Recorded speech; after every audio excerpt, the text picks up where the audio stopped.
BJP ಅವರು ಜೆಡಿಎಸ್ನವ್ರು ಏನಾದರೂ ಆ ಗೇಮ್ ಆಡಕ್ಕೆ ಸ್ಟಾರ್ಟ್ ಮಾಡಿದ್ರೆ ನೀವು ಗೇಮ್ ಮಾಡಕ್ಕೆ ಬರ್ತೀರಾ ಸರ್? ಇಲ್ಲ, ಗೇಮ್ ಆಡೋಕ್ಕೆ ಅವ್ರ ಪ್ರಶ್ನೆನೇ ಬರಲ್ಲ, ಆ ಥರ ಪ್ರಶ್ನೆನೇ ಬರಲ್ಲ. ಆ ಥರ ಬೆಳವಣಿಗೆಗಳು ರಾಜ್ಯ ಬಜೆಟ್ ಆದಮೇಲೆ ಬರ್ತೀರಾ ಅಂತ ಗ್ಯಾರಂಟಿ ಮುಂದಕ್ಕೆ ಹೋಗ್ತಾರೆ ಸರ್, ಈ ಗ್ಯಾರಂಟಿಗಳು ನಮ್ಮ ಕಾಂಗ್ರೆಸ್ ಪಕ್ಷದಲ್ಲಿ ನಾವು ಯಾವಾಗಲೂ ಅಧಿಕಾರ ಇರ್ತೀವಿ, ಈ ಗ್ಯಾರಂಟಿಗಳು ಮುಂದುವರಿಸ್ತೀವಿ. ಸರ್, ಗ್ಯಾರಂಟಿಗಳು ನಿಲ್ಲಿಸೋದು ಪ್ರಶ್ನೆನೇ ಬರಲ್ಲ. ಸರ್, ಕೆಪಿಸಿಸಿ ಅಧ್ಯಕ್ಷರ ಬದಲಾವಣೆ ವಿಚಾರಕ್ಕೆ ಇಲ್ಲ, ಆ ಥರ ಏನಿಲ್ಲ. ನಾನು ಹೇಳಿಲ್ವಾ, ಮುಖ್ಯಮಂತ್ರಿ ಸ್ಥಾನವೂ ಖಾಲಿ ಇಲ್ಲ, KPP ಅಧ್ಯಕ್ಷ ಸ್ಥಾನವೂ ಖಾಲಿ ಇಲ್ಲ. ಈಗ ಮೊನ್ನೆ DK ಶಿವಕುಮಾರ್ ಅವರು KPC ಅಧ್ಯಕ್ಷ ಆಗಿ ಕೂತಿದ್ದಾರೆ, ಮೊನ್ನೆ ಸಿದ್ದರಾಮಯ್ಯ ಅವರು ಮುಖ್ಯಮಂತ್ರಿ ಆಗಿ ಕೂತಿದ್ದಾರೆ. ಈಗ ನಮ್ಮಲ್ಲಿ ಏನಾರ ಬದಲಾವಣೆ ನಾವು ಅಭಿಪ್ರಾಯ ಹೇಳ್ಬೋದು, ನಮ್ಮ ಅಭಿಪ್ರಾಯ ನಾವು ಹೇಳ್ಬೋದು. ಬದಲಾವಣೆ ಮಾಡಬೇಕಾದ್ರೆ ಯಾರು ಮಾಡಬೇಕಾಗಿರೋದು? ಹೈಕಮಾಂಡ್. ನಾವು ಹೈಕಮಾಂಡ್ ಹಾಕಿದ್ಗೆರೆ ನಾವು ದಾಟಲ್ಲ. ಸೂಕ್ತ ಅಭ್ಯರ್ಥಿಗಳು ಯಾರಿದ್ದಾರೆ ಆ ಥರ ಯಾರಿಲ್ಲ. ಈಗ ಅಧ್ಯಕ್ಷರು ಇದ್ದಾರೆ, ಚರ್ಚೆನೇ ಬೇಕಾಗಿಲ್ಲಲ್ಲ. DK ಶಿವಕುಮಾರ್ ಅವರು ಒಳ್ಳೆ ಕೆಲಸ ಮಾಡ್ತಾರೆ, ಸಂಘಟನೆ ಮಾಡ್ತಾರೆ, ಇಡೀ ರಾಜ್ಯದಲ್ಲಿ ಅಡ್ಡಾಡ್ತಾವ್ರೆ.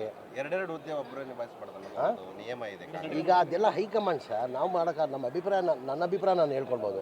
ತೀರ್ಮಾನ ಮಾಡೋರು ಯಾರು? ನಮ್ಮ ಪಕ್ಷದ ಹೈಕಮಾಂಡ್.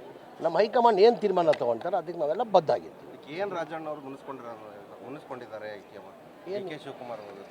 ಇಲ್ಲ, ಆ ಥರ ಏನಿಲ್ಲ. ಅಮಿತ್ ಶಾ ಅವ್ರನ್ನ ಭೇಟಿಯಾಗಿರೋದು ಇಲ್ಲ, ಅದು ಶಿವರಾತ್ರಿ ಹಬ್ಬಕ್ಕೆ ಕೊಯಮತ್ತೂರಿಗೆ ಶಿವರಾತ್ರಿ ಹಬ್ಬಕ್ಕೆ ಮನೆ ಶಿವಕುಮಾರ್ ಅವರಿಗೆ ಸ್ವಾಮೀಜಿ ಬಂದು ಇನ್ವೈಟ್ ಮಾಡಿದರು. ಹಾಗಾಗಿ ಅವರು ಹೋಗಿದ್ದಾರೆ, ಅಮಿತ್ ಶಾನು ಅಲ್ಲಿ ಬಂದಿದ್ದಾರೆ. ಆ ಕಾರ್ಯಕ್ರಮ ಅಲ್ಲಿ ಬಂದಿರೋದು. ಈಗ ರಾಜಕೀಯ ಮೇಲಾಟಗಳು ಏನಾಡಿದ್ರೆ ಅದು ಆಟ ಆಡೋಕ್ಕೆ ಅದೆಲ್ಲ ಹೂವ ಸುದ್ದಿಗಳು. ಭಾಳ ಜನ ನನ್ನ ಮಾಧ್ಯಮದಲ್ಲೂ ನೋಡಿದ್ದೀನಿ, ಸೋಷಿಯಲ್ ಮೀಡಿಯಾ ನೋಡಿದ್ದೀನಿ. ಏನು DK ಶಿವಕುಮಾರ್ ಅವರು BJPಗೆ ಹೋಗ್ಬಿಡ್ತಾರೆ, DK ಶಿವಕುಮಾರ್ ಅವರು BJP ಹೋಗ್ತಾರೆ. DK ಶಿವಕುಮಾರ್ ಬ್ಲಡ್ಡಲ್ಲೇ ಕಾಂಗ್ರೆಸ್, ಆ ಪ್ರಶ್ನೆನೇ ಉದ್ಭವ ಆಗಲ್ಲ. ಏನು ಹೇಳಿ, ಈಸ್ ಎ ಪಕ್ಕಾ ಕಾಂಗ್ರೆಸ್ ಮ್ಯಾನ್.